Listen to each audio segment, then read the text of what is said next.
Hello, I'm going to continue Esperanza Rising. Potatoes. Esperanza almost never left Mama aside.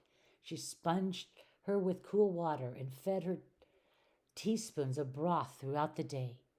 Miguel offered to take over the sweeping job for her, but Esperanza wouldn't let him. Irene and Melina arrived each morning to check on Mama and to take the babies.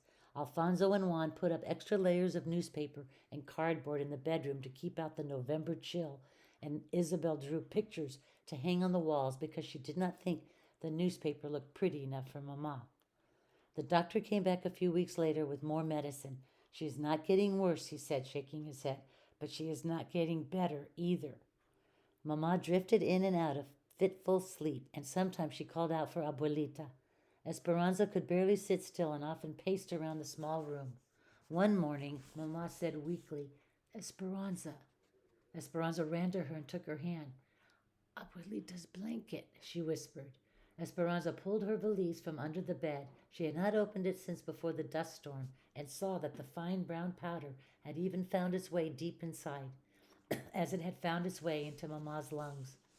She lifted out the crocheting that Abuelita had started the night Papa died. It seemed like a lifetime ago. Had it only been a few months? She stretched out the zigzag rows. They reached from one side of Mamma's bed to the other, but were only a few hands wide, looking more like a long scarf than the beginnings of a blanket. Esperanza could see Abuelita's hairs woven in so that all her love and good wishes would go with them forever. She held the crocheting to her face and could still smell the smoke from the fire and the faintest scent of peppermint. Esperanza looked at Mamma, breathing uneasily, her eyes closed. It was clear she needed Abuelita. They both needed her. But what was Esperanza to do? She picked up Mamma's limp hand and kissed it. Then she handed the strip of zigzag rose to Mamma, who clutched it to her chest. What had Abuelita told her when she'd given her the bundle of crocheting? And then she remembered. She had said, Finish this for me, Esperanza, and promise me you'll take care of Mamma. After Mamma fell asleep, Esperanza picked up the needlework and began where Abuelita had left off. 10 stitches up to the top of the mountain. Add 1 stitch. 9 stitches down to the bottom of the valley. Skip 1. Her fingers were more nimble now and her stitches were more even. The mountains and valleys in the blanket were easy, but as soon as she reached a mountain, she was headed back down into a valley again. Would she ever escape this valley she was living in? This valley of Mamma being sick? What else had Abuelita said? After she had lived many mountains and valleys, they would be together again. She bent over her work, intent, and when her hair fell into her lap, she picked it up and wove it into the blanket. She cried when she thought of the wishes that would go into the blanket forever, because she was wishing that Mamma would not die. The blanket grew longer, and Mamma grew more pale. Women in the camp brought her extra skeins of yarn, and Esperanza didn't care that they didn't match. Each night when she went to bed, she put the growing blanket back over Mamma, covering her in hopeful color. Lately, it seemed Esperanza could not interest Mamma in anything. Please, Mamma, she begged. You must eat more soup. Please, Mamma. You must drink more juice. Mamma, let me comb your hair. It will make you feel better. But Mamma was listless, and Esperanza often found her weeping in silence. It was as if after all her hard work in getting them there, her strong and determined mother had given up. The fields frosted over, and Mamma began to have trouble breathing. The doctor came again with worse news. She should be in the hospital. She's very weak, but more than that, she's depressed and needs nursing around the clock if she's to get stronger. It is a county hospital, so you would not have to pay, except for doctor bills and medicines. Esperanza shook her head. No, the hospital is where people go to die. She began to cry. Isabel ran to her crying too. Hortensia walked over and folded them both into her arms. No, no, she is going to the hospital to get better. Hortensia wrapped Mamma in blankets and Alfonso drove them to Kern General Hospital in Bakersfield. The nurses would let Esperanza stay with Mamma only a few minutes, and when Esperanza kissed her goodbye, Mamma didn't say a word, but just shut her eyes and drifted off to sleep. Riding home in the truck that evening, Esperanza stared straight into the alley of light made from the truck's headlamps, feeling as if she were in a trance. Hortensia, what did the doctor mean when he said that Mamma was depressed? In only a few months, she has lost her husband, her home, her money. and she is separated from her mother. It is a lot of strain on her body to cope with so many emotions in such a short time. Sometimes sadness and worry can make a person sicker. Your mother was very strong through your father's death and her journey here for you, but when she got sick, everything became too much for her. Think of how helpless she must feel. Hortensia took out her handkerchief and blew her nose, too upset to continue. Esperanza felt like she had failed Mamma in some way and wanted to make it up to her. Mamma had been strong for her. Now it was her turn to be strong for Mamma. She must show her that she didn't need to worry anymore. But how? Abuelita. I must write to Abuelita. Hortensia shook her head. I'm sure your uncles are still watching everything that goes in and out of the convent, and probably the post office too. But maybe we can find someone to going to Aguascalientes who can carry a letter. I have to do something, said Esperanza, holding back tears. Hortensia put her arms around Esperanza. Don't worry, she said. The doctors and nurses know what she needs, and we will take care of one another. Esperanza didn't say what she really thought, that what Mama really needed was Abuelita, because if sadness was making Mama sicker, then maybe some happiness would make her better. She just had to figure out a way to get her here. When she got back to camp, she went behind the cabin to pray in front of the washtub grotto. Someone had knit a shawl and draped it over Our Lady's shoulders, and the sweetness of the gesture made Esperanza cry. Please, she said through her tears, I promised Abuelita I would take care of Mama. Show me how I can help her. The next day, Esperanza pulled a heavy shawl around her shoulders and waited for Miguel to come home from the fields. She paced in the area where the trucks unloaded and wrapped the wool tighter against the early winter cold. She had been thinking all day about what to do. Ever since Mama had first become sick over a month ago, they had no money coming in. The doctor's bills and medicines had used up most of what they'd saved. Now there were more bills. Alfonso and Hortensia offered to help, but they had done so much already and they did not have much to spare. Besides, she could not accept their charity forever. Abuelita's ankle was probably healed by now, but if she had been able to get her money out of Tio Lewis's bank, then she would have no money with which to travel. If Esperanza could somehow get money to Abuelita, then maybe she could come sooner. When Miguel jumped off one of the trucks, she called to him. What have I done to deserve this honor, mi Rihanna? He said, smiling and walking toward her. Please, Miguel, no teasing. I need help. I need to work so I can bring Abuelita to Mama. He was quiet, and Esperanza could tell he was thinking. But what could you do? And who would take care of her babies? I could work in the fields or in the sheds, and Melina and Irene have offered to watch Pepe and Lupe. It's only men in the fields right now, and you're not old enough to work in the sheds. I am tall. I'll wear my hair up. They won't know. The problem is that it's the wrong time of year. They aren't packing anything right now, not until asparagus in the spring. My mother and Josefina are going to cut potato eyes for the next 3 weeks. Maybe you can go with them. But it is just 3 weeks, said Esperanza. I need more work than that. Anza, if you're good at cutting potato eyes, they will hire you to tie grapes. If you're good at tying grapes, they will hire you for asparagus. That's how it works. If you're good at one thing, then they hire you for another. She nodded. Can you tell me one more thing, Miguel? Claro, certainly. What are potato eyes? Esperanza huddled with Josefina, Hortensia, and a small group of women waiting for the morning truck to take them to the sheds. A thick tule ground fog that hugged the earth settled in the valley, surrounding them, as if they stood within a deep gray cloud. There was no wind, only silence and penetrating cold. Esperanza bundled in all the clothing that she could put on, old wool pants, a sweater, a tag jacket, a wool cap, and thick gloves over thin gloves, all borrowed from friends in the camp. Hortensia had shown her how to heat a brick in the oven and bundle it in newspaper, and she hugged it to her body to keep warm as they rode on the truck.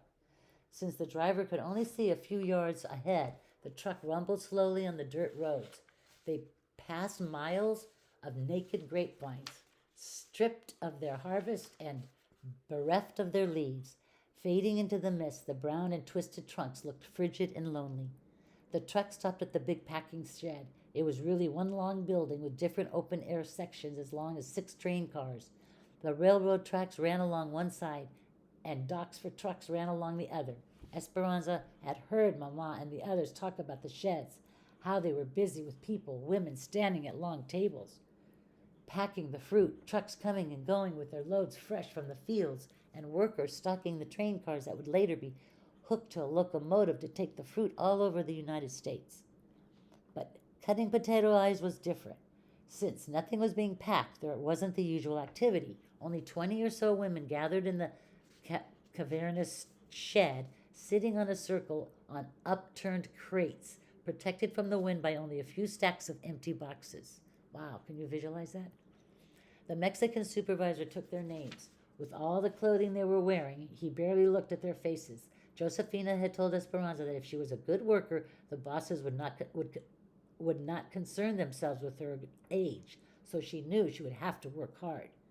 Esperanza copied everything that Hortensia and Josefina did. When the women put the hot bricks between their feet to keep them warm while they worked, so did she. When they took off their outer gloves and worked in thin cotton ones, she did the same. Everyone had a metal bin sitting behind them. The field workers brought cold potatoes and filled up their bins. Hortensia took a potato and then, with a sharp knife, she cut it into chunks around the dimples. She tapped her knife on one of the dimples. "That is an eye," she whispered to Esperanza. "Leave 2 eyes in every piece so there will be 2 chances for it to take root." Then she dropped the chunks into a burlap sack. When the sack was full, the field workers took it away. "Where do they take them?" said Hortensia. "To the fields. They plant the eye pieces and then the potatoes grow." Esperanza packed up a knife.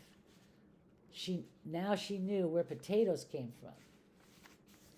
The women began chatting. Some knew each other from camp, and one of them was Martha's aunt. "Is there any more talk of striking?" asked Josefina. "Things are quiet now, but they are still organizing," said Martha's aunt. "There is talk of striking in the spring when it is time to pick. We are afraid there will be problems. If they refuse to work, they will lose their cabins on the migrant camps. And then where will they live? Or worse, they will be sent back to Mexico." "How can they send all of them back?" asked Hortensia. "Repatriation," said Marta's aunt. "La migra, the immigration authorities. Round up people who cause problems and check their papers. If they are not in order, or if they do not happen to have their papers with them, the immigration of officials send them back to Mexico. We have heard that they have sent people whose families have lived here for generations, those who are citizens and have never even been to Mexico." Esperanza remembered the train at the border and the people being herded onto it. She had been thankful for the papers that Abuelita's sisters had arranged. Marta's aunt said, "There is also some talk about harming Mexicans who continue to work." The other women sitting around the circle pretended to concentrate on their potatoes, but Esperanza noticed worried glances and raised eyebrows. Then Hortensia cleared her throat and said, "Are you saying that if we continue to work during the spring, your niece and her friends might harm us?" "We are praying that does not happen. My husband says we will not join them. We have too many mouths to feed, and he has told Marta they cannot stay with us. We can't risk being asked to leave the camp or losing our jobs because of our niece." Heads nodded in sympathy, and the circle was silent, except for the sounds of the knives cutting the crisp potatoes. "Is anyone going to Mexico for La Navidad?" asked another woman, wisely changing the subject. Esperanza kept cutting the potato eyes, but listened carefully, hoping someone would be going to Aguascalientes for Christmas, but no one seemed to be traveling anywhere near there. A worker refilled Esperanza's metal bin with another load of cold potatoes. The rumbling noise brought her thoughts back to what Marta's aunt had said. If it was true that the strikers would threaten people who kept working, they might try and stop her too. Esperanza thought of Mama in the hospital and Abuelito in Mexico and how much depended on her being able to work. If she was lucky enough to have a job in the spring, no one was going to get in her way. A few nights before Christmas, Esperanza helped Isabel make a yarn doll for Sylvia while the others went to a camp meeting. Ever since Esperanza had taught Isabel how to make the dolls, it seemed there was a new one born each day, and monas of every color now sat in a line on their pillows. "Sylvia will be so surprised," said Isabel. "She has never had a doll before. We'll make some clothes for it too," said Esperanza. What was Christmas like at El Rancho de las Rosas? Isabel never tired of Esperanza's stories about her previous life. Esperanza stared up at the ceiling, searching her memories. Mama decorated with Advent wreaths and candles. Papa set up the nativity on a bed of moss in the front hall, and Hortensia cooked for days. There were empanadas filled with meat and sweet raisin tamales. You would have loved how Abuelita decorated her gifts. She used dried grapevines and flowers instead of ribbons. On Christmas Eve, the home was always filled with laughter and people calling out, Feliz Navidad! Later, we went to the cathedral and sat with hundreds of people and held candles during midnight mass. Then we came home in the middle of the night, still smelling of incense from the church, and drank warm atole de chocolate and opened our gifts. Isabel sucked in her breath and gushed, What kind of gifts? I can't remember, said Esperanza, braiding the yarn doll's legs. All I remember is being happy. Then she looked around the room as it, seeing it for the first time. One of the table legs was uneven, and it had to be propped up by a piece of wood so it wouldn't wiggle. The walls were patched and peeling. The floor was wood plank and splintery, and no matter how much she swept, it never looked clean. The dishes were chipped and the blankets frayed, and no amount of beating could remove their musty smell. Her other life seemed like a story she had read in a book a long time ago. Un cuento de hadas, a fairy tale. She could see the illustrations in her mind, the Sierra Madre, El Rancho de las Rosas, and a carefree young girl running through the vineyard. But now, sitting in this cabin, the story seemed as if it were about some other girl, someone Esperanza didn't know anymore. What do you want for Christmas this year? Asked Isabel. I want Mama to get well. I want more work and... She stared at her hands and took a deep breath. After 3 weeks of potato eyes, they were dried and cracked from the starch that had soaked through her gloves. I want soft hands. What do you want, Isabel?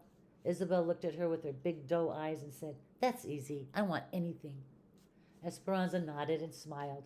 Admiring the completed doll, she handed it to Isabel, whose eyes, as usual, were excited.